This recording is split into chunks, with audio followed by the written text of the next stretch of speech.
Hello, नमस्ते, शुभ संध्या। मैं अवनीश आप सभी का एक एजुकेशन के इस लाइव ऐप में आप सभी का सादर वंदन अभिनंदन करता हूं। तो फटाफट से आप सभी लोग उपस्थित हो जाइए। यदि आपको नोटिफिकेशन प्राप्त हो रहा है प्यारे, तो आप जुड़ जाइए और जुड़ करके आप लाइव सेशन अध्ययन कर सकते हैं ना। तो आपको देखिए, जुड़ने का मतलब ये होता है, जैसे आप मतलब अगर आप जुड़ना चाहते हैं तो उसमें कुछ करना नहीं होता है। अपना ईमेल आईडी और पासवर्ड आप यदि आप डाल देते हैं तो आप आराम से आप इसका जितने लोग ऐप में हैं वो अपना जुड़ करके डायरेक्ट पढ़ सकते हैं ना। तो अगर पढ़ लेंगे तो आपको कोई कन्फ्यूज़न होगी तो आप हमें बता देंगे कि हाँ सर मुझे यहाँ कन्फ्यूज़न होगी, नहीं तो हम पढ़ा के चले जाएंगे, फिर आपको क्या मतलब होगा। तो ऐसे ऐसे कभी कभी ठीक है, यदि आप नहीं जुड़ पाते हैं तो हम तो प्रयास करते ही हैं कि हम जो है हो जाए, लेकिन यदि आप कंटिन्यू जुड़ जाएं, मतलब आप जुड़ जाएं, जुड़े रहें, तो इससे ये बात क्लियर हो जाती है ना कि आप जो चीज़ है वो तुरंत क्लियर हो जाए, समझ में आ जाए। चलिए, तो हम लोग आज संधि पढ़े। कल कुछ बाबूराम सक्सेना के अकॉर्डिंग हम लोगों ने संधियां पढ़ी थी, है ना। देखिए, इनका 2-3 पेज का है ये चीज़ें, स्वर संधि और स्वर संधि मतलब आज हमको पढ़नी है, तो थोड़ा सा संधि के बारे में जान लिया जाए,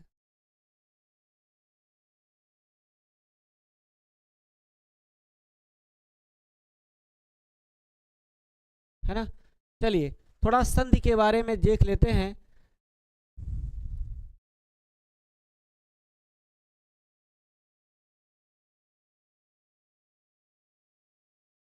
चलिए, थोड़ा संधि के बारे में देखते हैं ना प्यारे।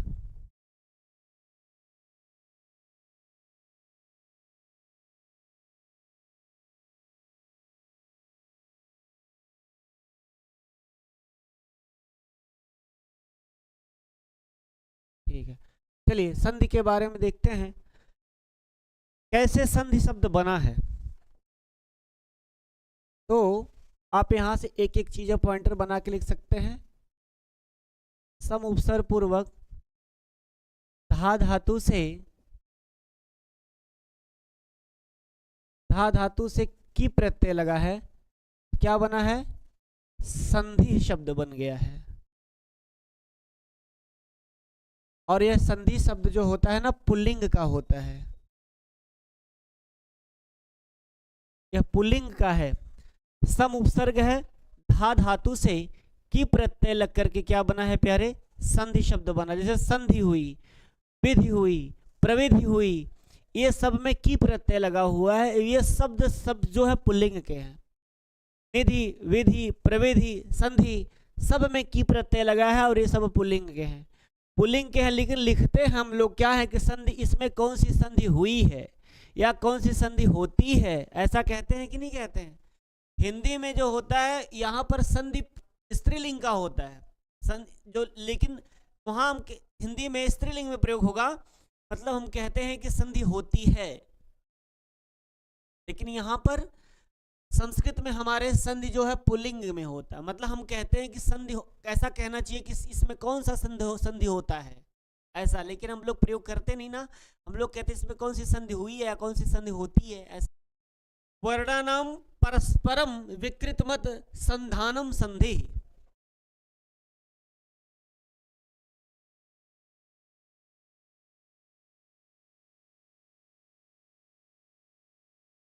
यह आपको थोड़ा सा डीपली पढ़ा दे रहे हैं ताकि आप जो है मतलब कभी पढ़ें तो आपको मतलब एक तरह से बेहतरीन नोट्स बन जाए आपका। आप छोटी छोटी बारीकों चीज़ों को जो सवाल आपसे बने आप कर ले जाना।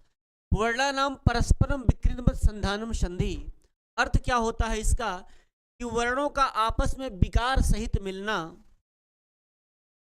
वर्णों का आपस में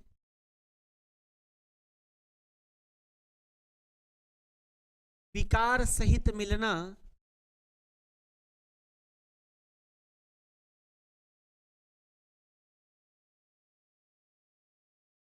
वर्णों का आपस में विकार सहित मिलना संधि संधि कहलाता है।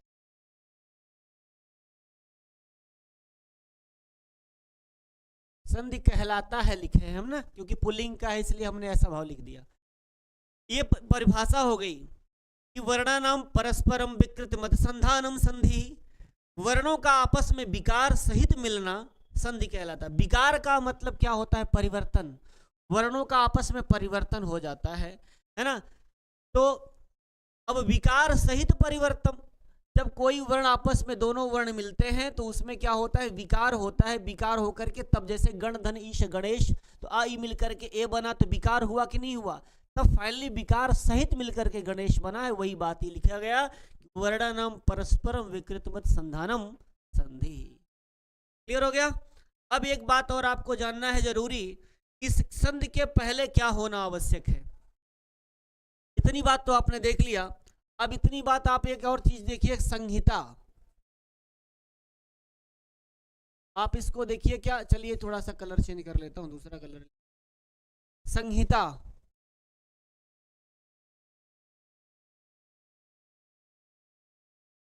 अब देखिए संहिता, पहले आपने पढ़ा संहिता के बारे में, तो आप एक सूत्र पढ़े होंगे, कौन सा?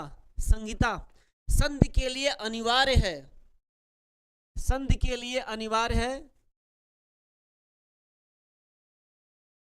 संधि के लिए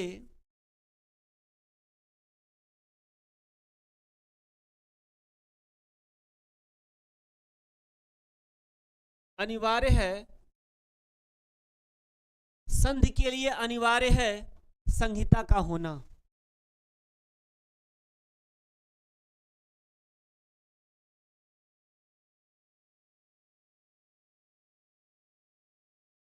संधि के लिए अनिवार्य है किसका? संहिता का होना। तो इसका सूत्र है, सूत्र देखिएगा, परः सन्निकर्षः संहिता।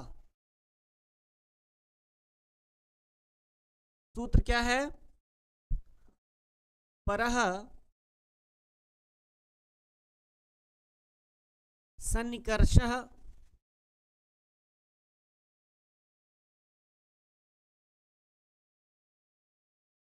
संहिता। परः सन्निकर्षः संहिता, परः सन्निकर्षः संहिता, दो वर्णों का अत्यंत समीप या निकट होना,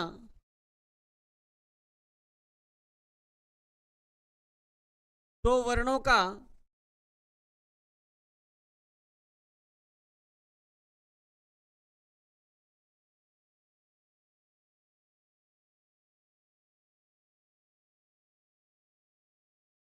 अत्यंत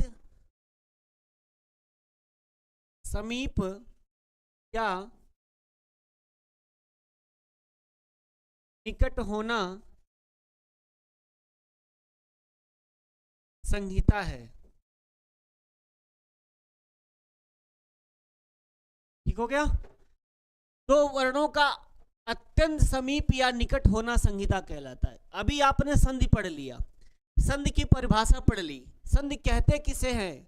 दो वर्णों से मेल, दो वर्णों के मेल से जो विकार उत्पन्न होता है उसको संधि कहते हैं ना। वर्णानाम परस्पर परस्पर विकृतमत संधानम संधि, वर्णों का आपस में विकार सहित मिल लेना संधि कहलाता। दो परिभाषा देखी। संधि शब्द में किस लिंग का है ये देख लिया, सम उसमें कौन सा उपसर्ग धातु प्रत्यय लगा है ये देख लिया। अब इसके बाद ये संहिता मतलब संधि के लिए अनिवार्य तत्व है संहिता का होना। इसका संहिता का होना। संहिता का मतलब तब एक सूत्र है, परः सन्निकर्षः संहिता, वर्णों का अत्यंत समीप या निकट होना। सन्निकर्ष मतलब होता है सन्निकटता, समीपता, बहुत करीब, है ना। परः सन्निकर्षः संहिता, तब संहिता। समधन हिता बराबर संहिता, समधन हिता बराबर संहिता, मतलब तभी संहिता होती, तभी मेल होगा। यह संधि करने के लिए आवश्यक है। बाबूराम सक्सेना भी कल ये बात बताए हैं कि दो वर्णों का आपस में करीब होना ही तभी संधि कहलाती है, अन्यथा संधि नहीं हो सकती। इतनी बात क्लियर हो गई? कल अभी बताया था इसके बारे में। अब एक बात यह जानना है कि संहिता या संधि कहां कहां हो सकती है। संहिता या संधि कहां कहां हो सकती है? चलिए अगला पेज ले लेते हैं। संहिता या संधि कहां कहां हो सकती है?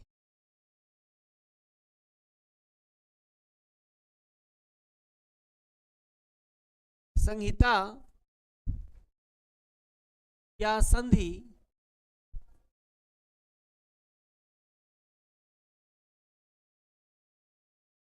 कहां कहां हो सकती है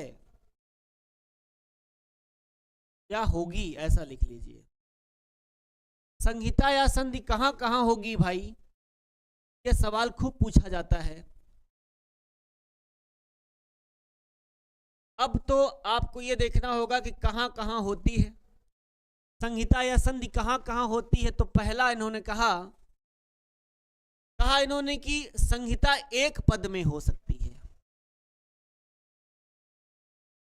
संहिता एक पद में होगी, संहिता एक पद में होगी। और इन्होंने कहा और कहां होगी, उपसर्ग तथा धातु में होगी। उपसर्ग तथा धातु में होगी। ठीक, इसके बाद तीसरा, उपसर्ग और धातु में होगी। तीसरा कहां, सामासिक पदों में होगी।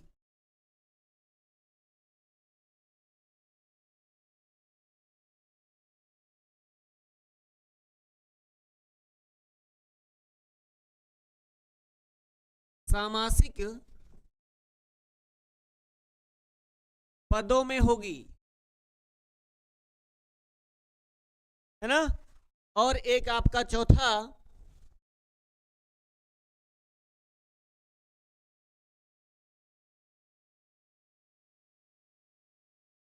सामासिक पदों में होगी। और एक आपका चौथा क्या होगा, वह वाक्य में संहिता विवक्षाधीन होती है, ऐसा लिख सकते हैं। वाक्य में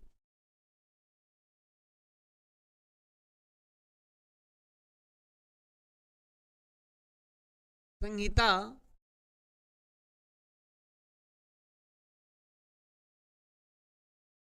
विवक्षाधीन होती है।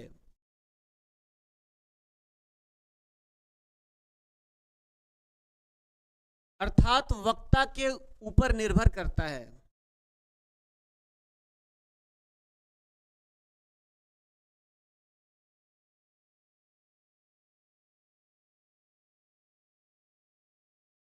वक्ता के ऊपर निर्भर करता है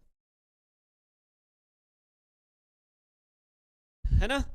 चलिए अब देखिए, आपने संहिता देख ली। अब इसी के बाद जैसे संहिता एक पद में होती है, तो एक पद में संहिता, कोई एक पद बना सकते हैं ना, एक पद में संहिता होती है। मतलब यह नियम है, जहां चाहो आप वहीं संधि नहीं कर सकते हो।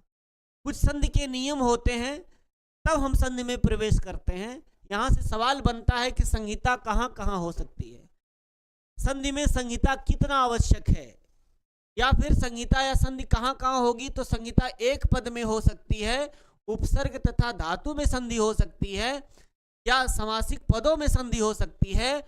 वाक्य में संहिता या अर्थात संधि विवक्षाधीन होती है, अर्थात हम वक्ता के ऊपर निर्भर करता है, हम संधि करें या न करें, हम इसमें स्वतंत्र होते हैं। यहां संधि का व्याकरण शास्त्र के अनुसार यहां संधि का नियम लगता है प्यारे। तो आइए देखते हैं कि संहिता एक पद में कैसे कैसे होती। जैसे एक शब्द आपका नायकः पावकः है, क्या है, जैसे एक शब्द आपका क्या है, जैसे नायकः शब्द है और आपका पावकः शब्द है। ये एक पद है, नायक नई धन अकह, नायकः पौ धन अकह पावकः।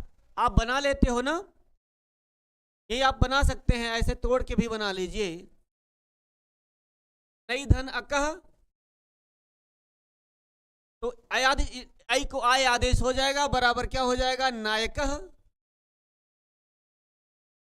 और पौधन अकह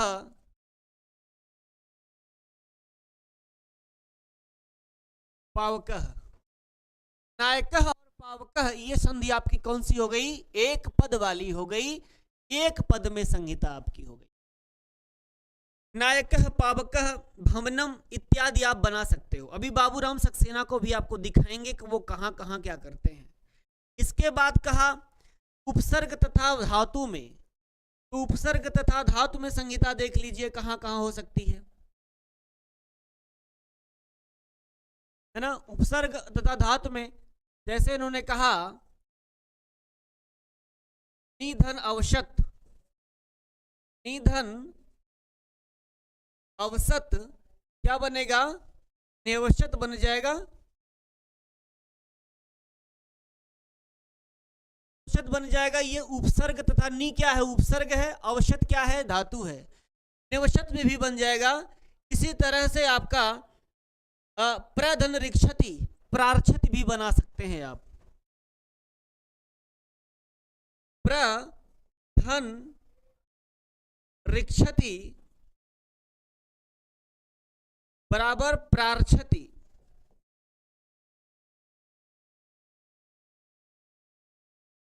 प्रार्छति ऐसा भी बन जाएगा। निधन अवसत नेवशत और प्रधन रिक्षति प्रार्छति। देखिए प्र भी उपसर्ग है, नी भी उपसर्ग है, तो क्या उपसर्ग और धातु में भी संधि हो सकती है? बिल्कुल हो सकती है। क्या पद में संधि हो सकती है? बिल्कुल हो सकती है। सामासिक पदों में संधि होगी कि नहीं होगी? तो बिल्कुल हो सकती है। जैसे आप बनाते हो देवालय, जैसे आप बना लेते हो क्या, जैसे आप बनाते हैं ना, इसका उदाहरण देखिएगा। जैसे आप उदाहरण बनाते हैं क्या, देवालय,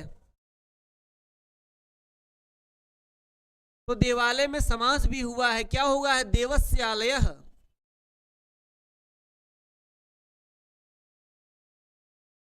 देवस्यालयः, देवालयः। तो यहां पर देवता का घर, आलय माने घर, देवस्य माने देवता का, देवता का घर बराबर देवालय। तो क्या समास भी हो गया? क्या समास में संधि नहीं होगी? अब इसके साथ कहा कि वाक्य में संहिता विवक्षाधीन होती है, मतलब हम वक्ता के ऊपर निर्भर करता है हम संधि करें या ना करें। जैसे कहते हैं रामः, रामः गृहं गच्छति, ऐसा कर सकते हैं। जैसे यहां उदाहरण इसके नीचे ले लें कि रामः गृहं गच्छति, रामः गृहं गच्छति।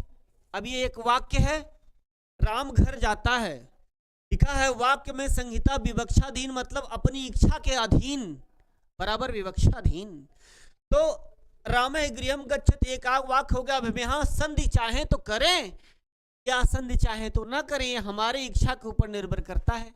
अगर हम संधि करेंगे तो यहाँ विसर्जनीय से विसर्ग को स आदेश होगा, स को रू होगा, रू को उ होगा, तो आ उ मिलकर के गुण संधि हो जाएगा, बन जाएगा रामो गृहम गच्छति, ऐसा बन जाएगा।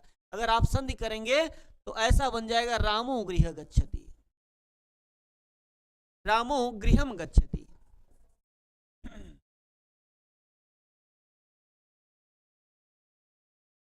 ऐसा हो जाएगा, रामो गृहम गच्छति, है ना, रामो गृहम गच्छति, इस प्रकार से बन जाएगा। ये नियम है संधि के, कहां कहां संधि हो सकती है। इतनी बात बाबूराम सक्सेना भी बताते, इतनी बात हमने आपको अलग से बता दिया। एक इसलिए बता दिया कि आप एक नोट्स बना लो और नोट्स बना करके अपने कॉपी में लिख लेना, अच्छे से समझ जाना। संहिता एक पद में सवाल पूछा जाता है कि संहिता कहाँ कहाँ होती है, आपसे परीक्षा में सवाल बनेगा तो आप दिमाग में बैठा लो। संहिता एक पद में होती है, तो उपसर्ग तथा धातु में होगी और समासिक पदों में होगी। वाक्य में संहिता विवक्षाधीन होती है, मतलब वक्ता के अनुसार निर्भर करता है। कभी कभी ऐसा सवाल बनता है कि वाक्य में संहिता होती है, तो आपका ऑप्शन रहेगा कि नित्य विवक्षाधीन नहीं, कभी नहीं, ऐसा या कुछ तरह से ऑप्शन बना देगा। तब आपको क्या लिखना है, विवक्षाधीन होती है, इच्छा के अधीन होती है। समास में उपसर्ग और धातु में और संहिता एक पद में होती है। एक लाइन श्लोक है कि संहितैक पदे नित्या, नित्या धातु उपसर्गयो, नित्या वाक्ये समासे तु सा विवक्षाम्पेक्षते। बाबूराम सक्सेना में लाइन लिखी गई है कि संहितैक पदे नित्या, नित्या धातुपसर्गयो नित्या समासे वाक्ये तु नहीं संहितैक पदे नित्या नित्या धातुपसर्गयो नित्या समासे वाक्ये तु सविवक्षामपेक्षते। नित्या वाक्य समासे, नित्या समासे में नहीं है लेकिन वाक्य तो विवक्षाम पेक्षते, वाक्य में इच्छा के अनुसार निर्भर करता है। बाकी एक पद में उपसर्ग और धातु में समासिक पद में नित्य होती है। आपसे खूब सवाल यहाँ से पूछा जाता है, यहाँ से सवाल गलत करके नहीं आना है ना। उदाहरण भी आपको बन गया, ये नायक और पावक पद हैं, यहाँ पर पद बन गया। देवशत नियवशत धातु में यहाँ भी संधि हो गई। देवशालय देवालय में बन गया। राम गृहम गच्छति राम घर जाता है, रामो गृहम गच्छति ऐसा भी बन गया। इतनी बात क्लियर हो गई ना, इतनी बात आप समझ गए हैं। चलिए अब थोड़ी सी चीजें यहाँ पे और देख लेते हैं। बाबूराम सक्सेना आप क्या कह रहे हैं, चलिए अब इनको देख लिया जाए थोड़ा सा। यहाँ हम लोगों ने पढ़ लिया था कि दो शब्द जब आपस में पास आते हैं तो एक दूसरे की निकटता के कारण पहले शब्द के अंतिम वर्ण में अथवा दूसरे शब्द के प्रथम वर्ण में अथवा दोनों में कुछ परिवर्तन हो जाता है। उदाहरण ये हो गया था, चोर ले गया मार डाला। इसी प्रकार जितनी बोलचाल की भाषाएं हैं उनमें परिवर्तन होता है। साधारण वक्ता इस परिवर्तन को नहीं समझ पाता, ये भी बात हो गई थी। अब एक बात यही समझती थी, नीचे जो लिखा है पर सन्निकर्ष संहिता, आपके बाबूराम सक्सेना का पेज खोलेंगे, द्वितीय सोपान लिखा होगा संधि विचार, तो यहाँ पर सबसे नीचे लिखा होगा पर सन्निकर्ष संहिता 14-109 इसका सूत्र संख्या है। अब ये कहते हैं द्वितीय देखिए एक पेज यहाँ है, हाँ यहाँ कहे हैं, यहाँ इन्होंने कहा पर सन्निकर्ष संहिता के बारे में बता दिया उस श्लोक में। अब यहाँ देखिए संधि विचार की बात करें, संधि विचार में यहाँ लिखा है, आपको दिखाई पड़ रहा है क्या? थोड़ा सा जूम करके देख लीजिएगा, बड़ा करते हैं क्या?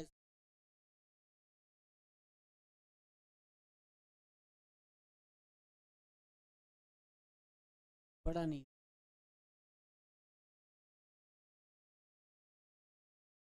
चलिए देखिए हम पढ़ देते हैं, किताब आप खोल लीजिए।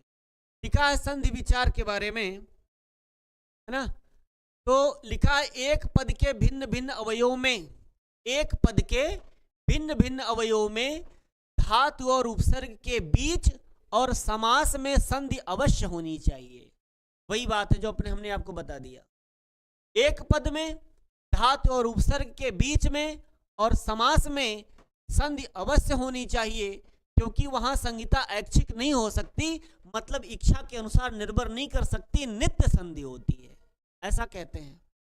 वाक्य के अलग अलग शब्दों के बीच में संधि करना न करना बोलने वाले की इच्छा पर निर्भर है, जैसे हमने आपको बता दिया। एक पद में बताया तो पौ धन अकह पावकह बता दिया, उपसर्ग और धातु में उदाहरण दिया, नि धन अवशत निवशत या उत धन आलोकयत उदलोकयत, यहाँ उत उपसर्ग है, आलोकयत धातु है, तो यहाँ पर भी आपका बना लिया उपसर्ग और धातु में भी समास संधि होती है। समास का उदाहरण किताब खोलिए, देखिए अगर न दिखाई पड़ रहे तो किताब खोल लेना। लिखा है समास, जैसे कृष्ण धन अस्त्रम, तो कृष्ण में ड़ में आ लगा है, आगे अस्त्रम का आ मिलकर के दीर्घ संधि हो गई, लिखा गया कृष्णाश्रम, कृष्णाश्रम में समास बीज हो गया। श्रीधन ईशः श्रीशः, श्रीशः बन गया, विग्रह कर देंगे, श्री माने शोभा, ईश माने देवता, तो श्रीशः में भी समास बन के यहाँ पर भी संधि हो गई। राम गच्छति वनम, राम घर को वन को जाते हैं, अथवा रामो गच्छति वनम, यहाँ राम को फिर विसर्ग बन के रामो गच्छति वनम हो गया। अब हम चाहे राम गच्छति वनम कह लें या रामो गच्छति वनम कह लें, ये हमारे ऊपर निर्भर करता है। इसीलिए एक श्लोक देखिए, इसको लिखा गया है यहाँ पर कि संधिक संहितैक पदे नित्या नित्या धातु उपसर्गयो नित्या समासे वाक्ये तु सा विवक्षाम्पेक्षते।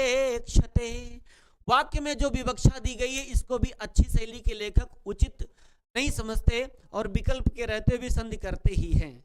पद में तो यदि संधि का अवसर हो और न की जाए तो विसंधि दोष कहलाता है, ऐसा बताते हैं, काव्यादर्श बताते हैं ना। अब एक बात बहुत महत्वपूर्ण है, किताब खोल के बैठिएगा। लिखा है कि संधि के कारण नीचे लिखे परिवर्तन उपस्थित हो सकते हैं। ये 5वां पॉइंट आप देखिएगा। मतलब संधि करते समय कौन कौन सा परिवर्तन हो सकता है, मैं आपको यही बता दे रहा हूं। संधि के परिवर्तन क्या हो सकता है? पहला पॉइंट है लोप। प्रथम शब्द के अंतिम अक्षर का अथवा द्वितीय शब्द के प्रथम अक्षर का लोप हो जाता है।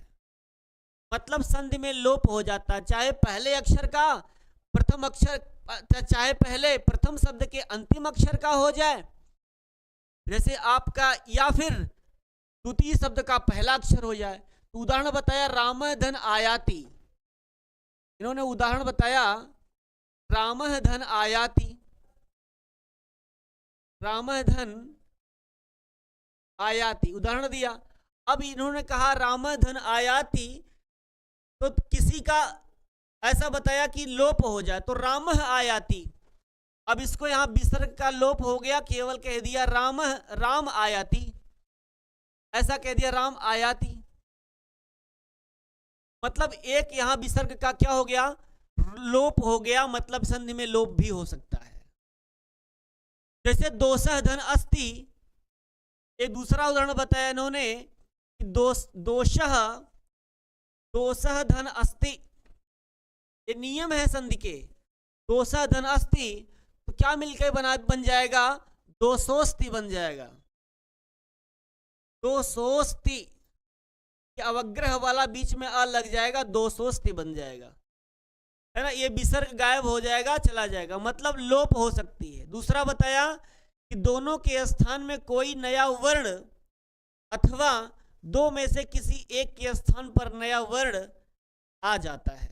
जैसे रमाधन ईश बनाया, तो रमाधन ईश बनाया, तो रमाधन ईशः बनाया। अब दोनों में परिवर्तन कहा, दोनों के स्थान में कोई एक नया वर्ण आ जाए, या दोनों में से एक के स्थान पर कोई नया वर्ण आ जाए। तो आ ई मिलकर के क्या बन गया? रमेश बना। तो क्या बन गया? रमेशः। अब ए जो जुड़ा, आ और ई के स्थान पर ए, ये जो आप माँ के ऊपर देख रहे, एक नया वर्ण आ गया। देखिए संधि में ये भी स्थान चीज हो सकता है। और रमेश बन गया। अथवा दोनों में से किसी के स्थान में नया वर्ण, जैसे निधन अवसत, नेवसत बन गया। कस्मिन धनचित, कस्मिनचित बन गया। ये आप उदाहरण देख लेना। तीसरा पॉइंट कहे हैं कि दो में से एक का द्वित्व, शब्दों की निकटता इसलिए लिखा हुआ, हाँ, दो में से एक का द्वित्व हो जाना। कभी कभी संधि करते समय वर्णों में द्वित्व हो जाता। द्वित्व का मतलब एक वर्ण दो हो जाते हैं। जैसे लिखा एकस्मिन धन अवसरे, तो एकस्मिन धन अवसरे को द्वित्व हो जाएगा, यह भी आपको देखना है। जैसे एकस्मिन धन अवसरे,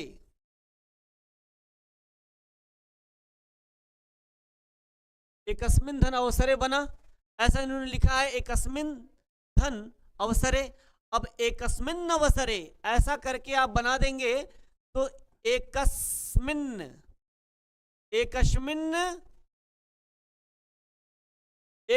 अवसरे ऐसा बन जाएगा, ऐसा। अब देखिए आप ऐसा बना दिया, तो मतलब इस ना को द्वित्व कर दिया, मने ना दो हो गया। तो ऐसा भी संधि में नियम चलता है। ये भी बता रहे हैं कहां कहां नियम बदल गया।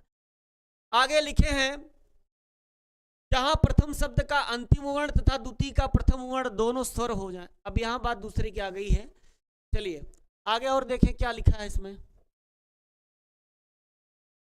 अब आपको यह बताते हैं संधि कितने प्रकार की होती है। संधि जहां दो में से परस्वर हो, पूर्व व्यंजन हो, जहां दोनों में व्यंजन हो, जहां प्रथम का अंतिम विसर्ग हो, द्वितीय का मतलब व्यंजन के बताते हैं। तो आपको हम बता दें कि संधि के प्रकार, ये बात वही बता रहे हैं, संधि के प्रकार।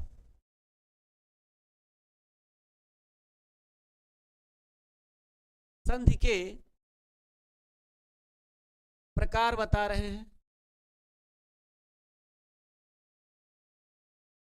तो आप लिख सकते हैं कि संधि 3 प्रकार की होती है। संधि 3 प्रकार की होती है।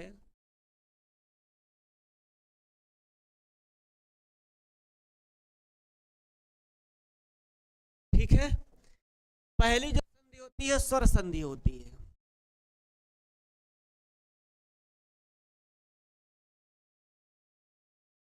स्वर संधि, इसको आप अच संधि भी कहते हो।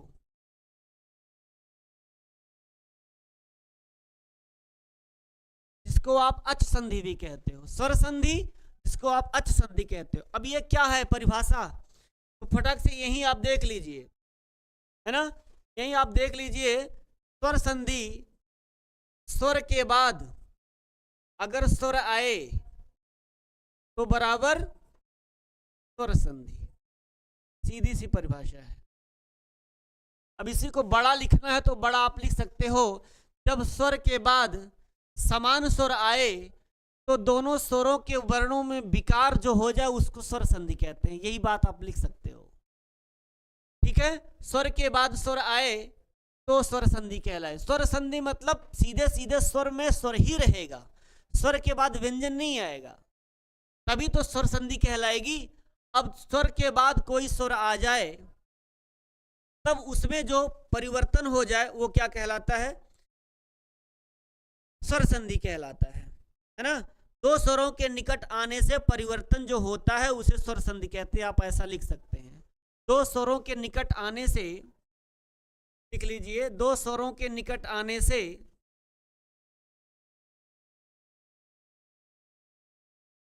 दो स्वरों के निकट आने से जो परिवर्तन होगा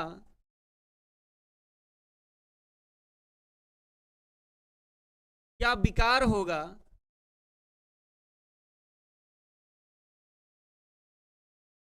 से स्वर संधि कहते हैं।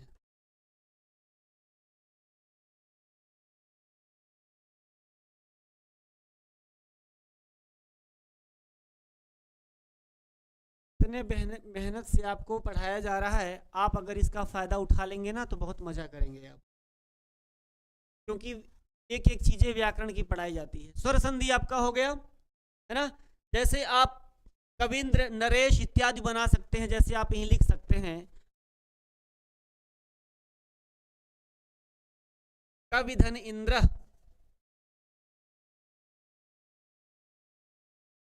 आप कविंद्र बना सकते हैं।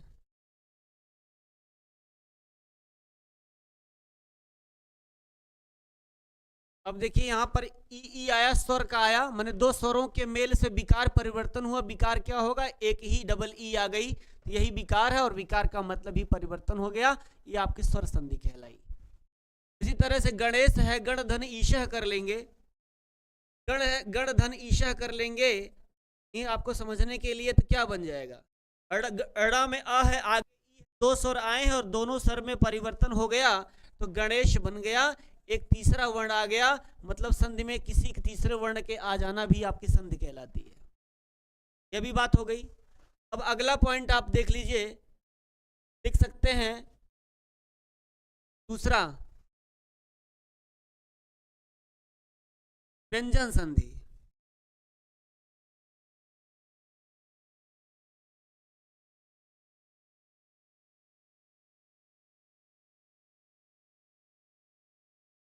व्यंजन संधि इसको आप हल संधि भी कहते हो।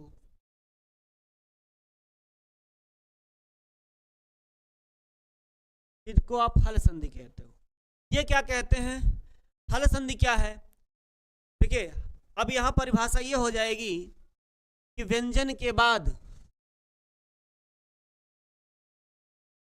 व्यंजन के बाद स्वर, स्वर हो, या व्यंजन के बाद व्यंजन आए। व्यंजन के बाद व्यंजन आए तो क्या हो जाएगा, आपका स्वर संधि हो जाएगी। व्यंजन, कोई व्यंजन के बाद स्वर आ जाएगा तब भी व्यंजन संधि होगी, ऐसा नहीं कि अब उसमें व्यंजन में स्वर संधि नहीं, स्वर नहीं आएगा, बिल्कुल आएगा, लेकिन स्वर संधि में केवल स्वर स्वर ही आएगा। व्यंजन में व्यंजन के बाद स्वर हो तो व्यंजन संधि, व्यंजन के बाद व्यंजन हो तो कौन सी संधि हो जाएगी, तब भी व्यंजन संधि आपकी हो जाएगी। जैसे आप वागीश, जगदीश इत्यादि बनाते हो, बना सकते हैं। जैसे आप वाक धन ईश, वाक धन ईशः बनाते, देखिए व्यंजन आया, व्यंजन के बाद स्वर आ गया, तो वागीशः झलाम जसो अंते से वागीश बन जाएगा। इसकी प्रक्रिया बाद में आपको बताएंगे, लेकिन आप यही अभी समझ लीजिए, वागीश बनेगा, वागीशः बन जाएगा। जगत धन ईश जगदीशः बन जाएगा, तो जगत त है आगे ई है, ऐसा बन गया। तत् धन लय तल्लय बन जाएगा, मतलब व्यंजन के बाद व्यंजन भी आ जाए, तत् धन लय, ऐसा करेंगे तो देखिए व्यंजन है, व्यंजन के बाद व्यंजन आ गया तो तल्लय आपका बन जाएगा तल्लय, ऐसा बन जाएगा।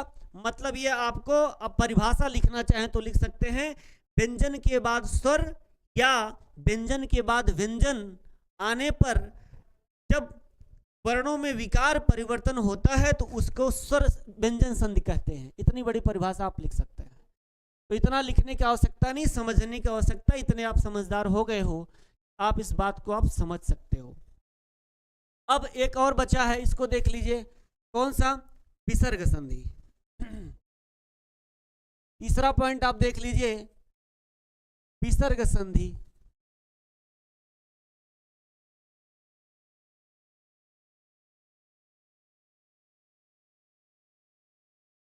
विसर्ग संधि कहते हैं। अब विसर्ग संधि किसे कहते हैं ये देखना जरूरी है। अब देखिए कहते हैं कि विसर्ग, विसर्ग यही होता है ना, विसर्ग के बाद स्वर हो या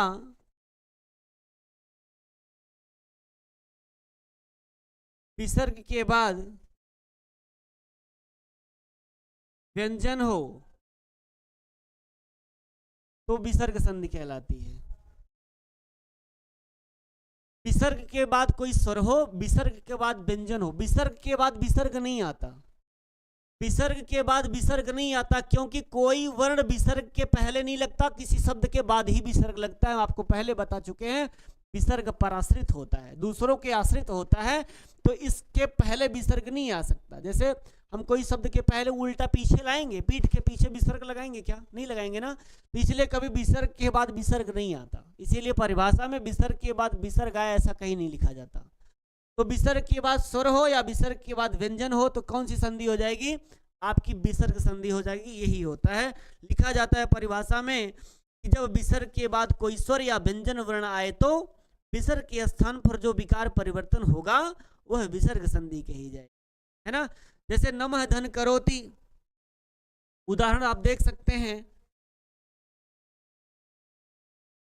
उदाहरण आप देख सकते हैं, जैसे नमः धन करोति। अब देखिए विसर्ग आया, विसर्ग के बाद व्यंजन आया, विसर्ग के बाद व्यंजन आया कि नहीं आया, जब आया तो इसको आप बना सकते हैं, बन जाएगा नमस्करोति। ये प्रक्रिया आपको बाद में बताई जाएगी, नमस्करोति बन जाएगा। इसी तरह से आप उदाहरण और भी देख सकते हैं व्यंजन संधि का, है ना। व्यंजन के बाद व्यंजन जैसे आ जाए, बालकः गच्छति, ऐसा बन जाए,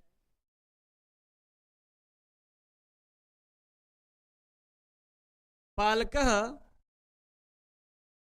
गच्छति ऐसा बन जाए, तो देखिए यहां व्यंजन के बाद व्यंजन आया, इसको बन जाएगा तो फाइनली क्या बन जाएगा, बालको गच्छति, ऐसा बन जाएगा।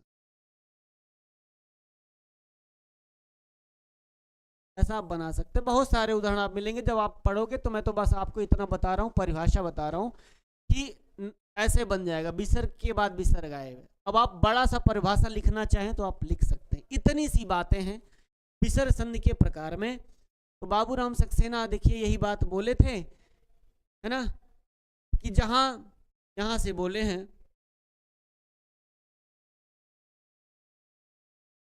लिखे हैं कि जहां प्रथम शब्द का अंतिम वर्ण तथा द्वितीय का प्रथम वर्ण दोनों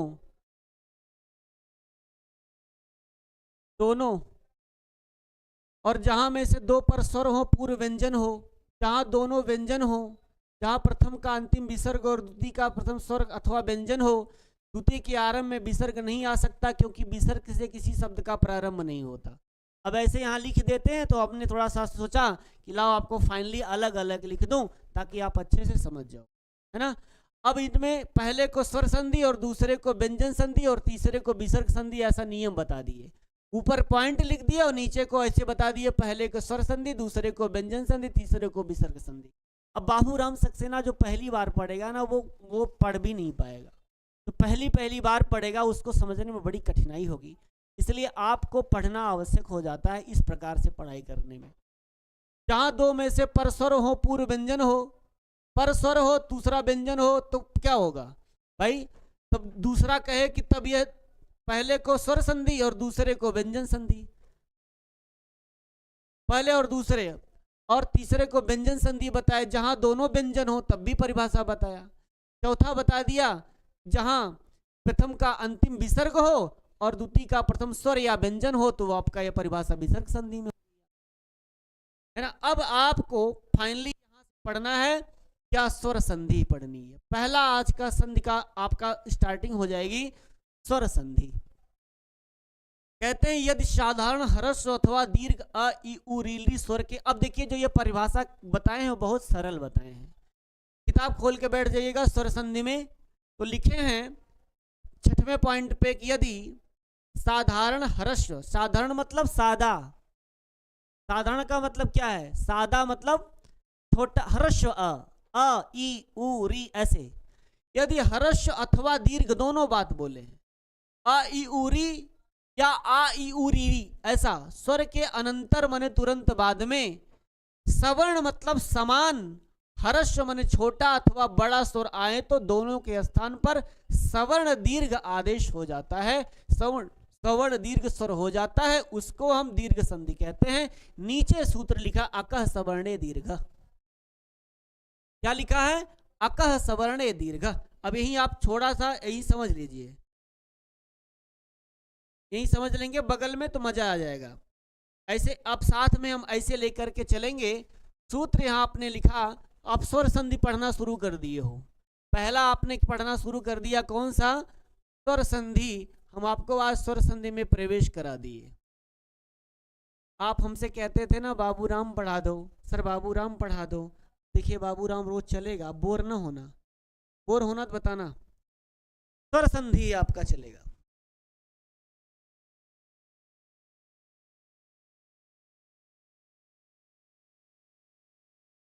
अतुल यादव जी आप जुड़े हैं, क्या आप हमें सुन पा रहे हैं, कमेंट करके बताइएगा जरा। अतुल जी यदि आपको सुन पा रहे हैं, लाइव हैं तो कमेंट करके बताना। अब देखिए स्वर संधि में आप पढ़ रहे हो क्या, स्वर संधि का आप सूत्र पढ़ रहे हो ना, क्या, अकह सवर्णे दीर्घ, अकह सवर्णे दीर्घ, यह आपका सूत्र है स्वर अकह सवर्णे दीर्घ। ठीक हो गया। अकह सवर्णे दीर्घ को आप अब देखेंगे तो 6-1-101 यहां उन्होंने लिखा है 6-1-101, मतलब इसकी संख्या क्या है, 6-1-101, मतलब अष्टाध्यायी के 6वें अध्याय के पहले पाद का 101वां सूत्र है ये अकह सवर्णे दीर्घ। ये अष्टाध्यायी का लोग पढ़ते नहीं, ध्यान नहीं देते, लेकिन जिसके पास अष्टाध्यायी हो, कभी उसका मन करे देखने का, दर्शन करने का, तो देख सकता है। 6वें अध्याय के पहले पाद का 101वां सूत्र अकह सवर्णे दीर्घ। अब अकह सवर्णे दीर्घ को जब आप तोड़ देंगे, इसको आप इस सूत्र को तोड़ेंगे, आप यहां पाएंगे प्यारे, अकह में कौन सी विभक्ति लगी है, अकह में विभक्ति लगी है प्रथमा, है ना। सवर्णे में विभक्ति लगी है सप्तमी,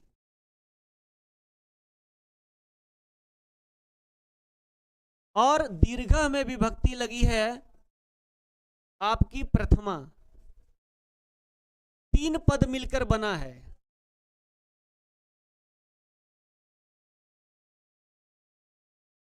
तीन पद मिलकर बना, हम इसीलिए साथ साथ में लेकर के चल रहे हैं आपको। अकह सवर्णे दीर्घ, अकह प्रथमांत है, सवर्णे सप्तमी लगी है और दीर्घ में प्रथमा विभक्ति लगी है। अक सवर्णे दीर्घ, तीनों ही सूत्र में 3 पद मिलकर के अक सवर्णे दीर्घ। अब अक सवर्णे दीर्घ कहता क्या है, आपको इसके लिए जानना चाहिए। इसकी वृत्ति आप समझ लीजिए। कभी कभी अकह सवर्णे अच परे कहते हैं। अकह सवर्णे, एक बार हिंदी हम आपको थोड़ा सा इसको भी लेके चल रहे हैं साथ में, थोड़ा सा समझने का प्रयास कर लीजिएगा। हिंदिया तो लिखा ही है। अकह सवर्णे अच परे,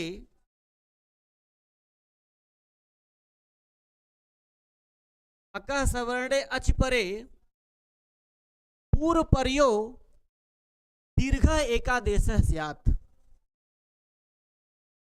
पूर्व पर्यो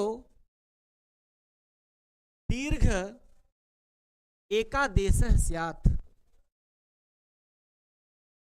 बस संस्कृत में अगर पढ़ते तो इतना ही पढ़ लेते, मजा आ जाता। यही बात जो यहाँ बाबूराम सक्सेना लिखे हैं, यदि साधारण ह्रस्व अथवा दीर्घ आ ई उरी स्वर के अनंतर सवर्ण ह्रस्व अथवा दीर्घ स्वर आए तो दोनों के स्थान में सवर्ण दीर्घ हो जाता है। अच्छा लिखे हैं।